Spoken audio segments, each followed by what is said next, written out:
अस्सलाम वालेकुम स्टूडेंट्स। तो हम पढ़ रहे थे केमिकल मीडिएटर्स को। पिछले लेक्चर में हमने बात की थी अबाउट द सेलुलर डिवाइव केमिकल मीडिएटर्स और आज हम डिस्कस करते हैं प्लाज्मा डिवाइव chemical mediators. So these mediators are present within the blood plasma and the inactive pump, but whenever there is any injury occur, then these mediators leak out from the blood vessel from the blood plasma toward the site of the cell injury. Now plasma डिवाइव में सबसे पहले हमारे साथ आता है kinin system. In kinin system there is a formation of the bradykinin occur. Whenever there is any injury to the blood vessel, then it causes the activation of the coagulation factor 12. And when this factor is activated, it causes the conversion of the pre-kallikrein into the kallikrein, and the kallikrein produces then causes conversion of the kininogen into the bradykinin, and hence the bradykinin produced it causes pain. It also increases the vascular permeability. It also causes dilation of the venule and the contraction of the smooth muscle. अब बात करते हैं about the ACE inhibitors. ACE inhibitors are used in the hypertension, but these inhibitors also inhibit the breakdown of the bradykinin into the metabolites, and hence there will be no breakdown of bradykinin occur, and the concentration of bradykinin increases, and this bradykinin causes vasodilation and decreases the blood pressure, but this bradykinin also causes angioedema and the dry cupping. अब दूसरा हमारे साथ है complement system. So a complement system is also a plasma derived cellular mediator, and it consists of a series of the 20 protein, and they are synthesized by the liver and released continuously into the plasma. In the plasma, these proteins are present in the inactive form, and they act as a proenzyme, but they are activated whenever there is inflammation occur or the immune reaction occur. And these complement protein ranges from the C1 to the C9, and they are named in the series in which they are discovered. And these proteins complement the immune system, and they also complement the process of the inflammation.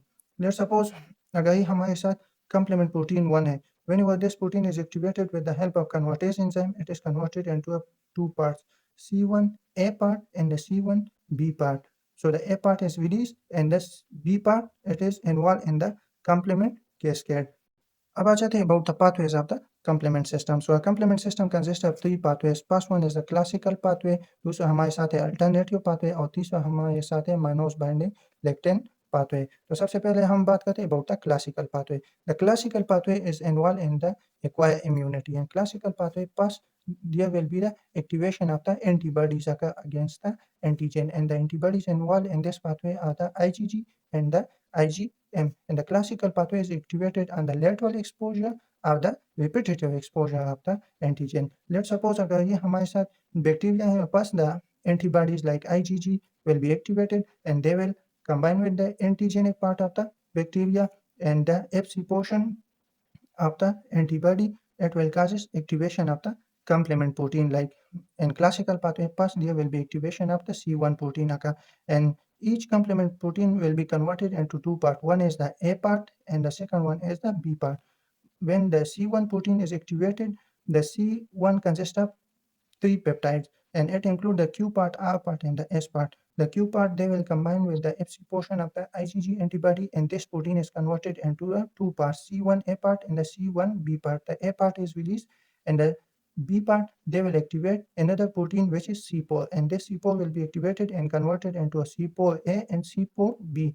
The C4B will then activate C2 complement protein, and the C2 protein will also break down into the C2A, which is released in the C2B. The B part is always involved in the complement chain or the complement cascade. When the C2B and the C4B, then these two will combine and they act as a C3 convertase. These two proteins C4B and C2B pump, they act as a C3 convertase, and they cause conversion of the C3 into a C3B and the C3A. The C3B pump, they will combine with these two C4B and C2B, and this act as a C5 convertase, and they cause activation of the C5 and convert it into the C5A and the C5B. And the C5 complement C5b complement protein will then activate the C6, C7, C8, and C9, and they form a membrane attack complex, which is of higher molecular weight, and they will attack on the plasma membrane and causes its destruction. And this membrane attack complex is also known as the terminal attack complex. तो classical part में सबसे पहले हमारे साथ जो antibody होता है, दे bind with the antigen of the bacteria, and the FC portion of this antibody activate pass C1 complement protein, and this C1 then activates C4, the C4 activates C2, and this C2 then activates the C3 protein, and each protein is broken down into A part and B part. The B part is involved in the complement cascade, and this C4, C2, and C3 then activate the C5 complement protein, and the C5 then activate the remaining complement protein. And from C5 to C9, this complex is known as the membrane attack complex, and this complex is highly acidic in nature, and it has a higher molecular weight, and they act on the plasma membrane of the bacterial cell and destroy it mechanically, and there will be release of the cellular content occur, and hence in this way the complement protein they destroy the bacteria.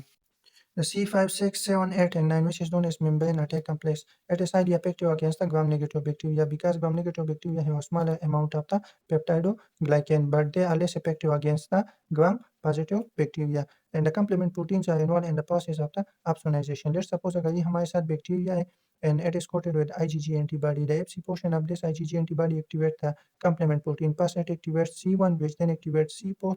The C4 then activates C2, and the C2 then activates the C3 protein, which is converted into the C3A part and the C3B part. For the C3B part, the receptors are present on the phagocytic cells like neutrophils and macrophages, and this C3B then bind with the C3B receptors on the neutrophils and macrophages, and these phagocytic cell causes the phagocytosis of the bacteria coated with this complement protein. Hence, this process is known as indirect opsonization, and this process is highly effective against the gram-positive bacteria. अब दूसरा हमारे साथ है alternative pathway.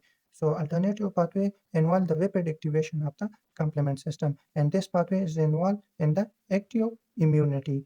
And this pathway is activated on first exposure to the viruses or the bacteria. In this pathway, there are no antibodies involved, and similarly there is no involvement of the C1 protein occur. The bacteria they have certain lipopolysaccharide on the cell wall or the endotoxin, and these endotoxin causes activation of the C3 complement protein, which is converted into a C3A part, which is released in the C3B part. This C3B part then activate a B protein, which is converted into a BA protein and BB protein. This C3B and the BB protein activates another C3 and convert it into A part and B part. The C3B, BB, and the C3B they act as a C5 convertase and activate C5 complement protein, and C5 then activates 6, 7, 8, and 9, and they form membrane attack complex, and this membrane attack complex then attack in the plasma membrane of bacteria and destroy it. And the membrane attack complex is formed in all the three pathways, and it is the common step in all the three pathways of the complement system. So the first line of defense against the bacteria or the viruses in the complement system is the alternative pathway, but on the repeated exposure or later exposure, this activation of the classical pathway occur. तीसरा हमारे साथ है menin binding lectin pathway. In this pathway, there is no involvement of the antibodies occur, and this pathway is also involved in the active immunity. Let's suppose अगर ये हमारे साथ bacteria है तो the bacteria contain certain antigen on their surface, like they contain the menin compound, and the human plasma they contain the menin binding lectin. So the menin combined with the menin binding lectin of the plasma, and this menin and menin binding complex they activate the complement protein. First they activate C4, which then activate the C2, and this C4 C2 they act as a C3 convertase and activate C3, and this C3 then causes activation of the C5 protein, and this C5 then activate the remaining proteins, and they form the membrane attack complex like C5, 6, 7, 8, and 9. They act as a membrane attack complex, and they act on the plasma membrane of the bacteria and destroy it. So in menin binding lectin pathway, no antibodies are involved. The menin bind with the menin binding lectin of the plasma, and they activate the complement cascade and causes destruction of the bacteria. And this pathway is also effective against the gram-positive bacteria. Both the alternate pathway and the menin binding lectin pathway they are involved in the active immunity. They are involved in the active immunity, whereas the classical pathway is involved in the acquired immunity. अब हम बात करते हैं about the regulation of the complement pathways.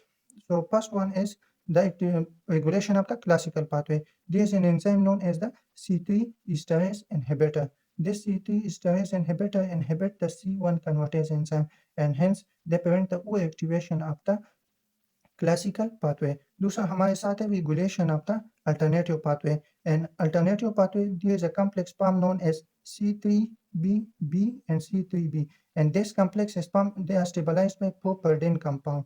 But there are also certain other pectors like pectors H, pector I, and CD46 that destabilize and destroy this complex, and hence they inhibit the alternate pathway. So the pector H, pector I, and CD4, they causes breakdown of this complex and causes inhibition of the alternative pathway. अब हम बात करते हैं when the complement proteins are activated, why they do not react against its own RBC, WBC, and the platelets.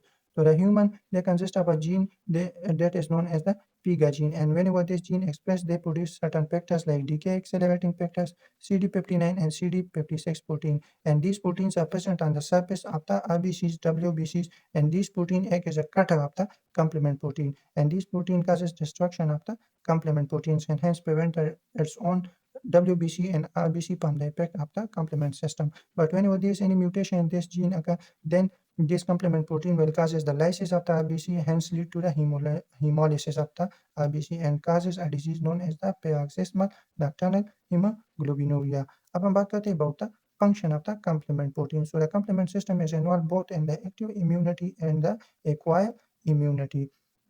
The C3A and C5A, they act as an epilotoxin because these C3 and C5A, they activate the mast cell and causes the release of larger amount of histamine and hence produce the symptom of the allergy or they cause anaphylactic reaction. इस तरह हमारे साथ जो C3B protein है, they are involved in the process of the opsonization and hence they increase the process of the phagocytosis. Whereas the C5A, this protein act as a chemoattractants and they are involved in the process of the chemotaxis. इसी तरह जो C5, 6, 7, 8 and 9 इसको हम membrane attack complex भी कहते हैं and this is involved in the killing of the bacteria. And the C3b protein, they are involved in the B cell stimulation and formation of the plasma cell to produce antibodies. इसी तरह हमारे साथ जो C1, C2 and C4, these proteins are involved in the neutralization of the effects of the viruses. अब हम बात करते हैं about the deficiency of these complement protein and the diseases that occur due to deficiency of these complement protein. तो सबसे पहले हमारे साथ है deficiency of the C1 esterase inhibitor.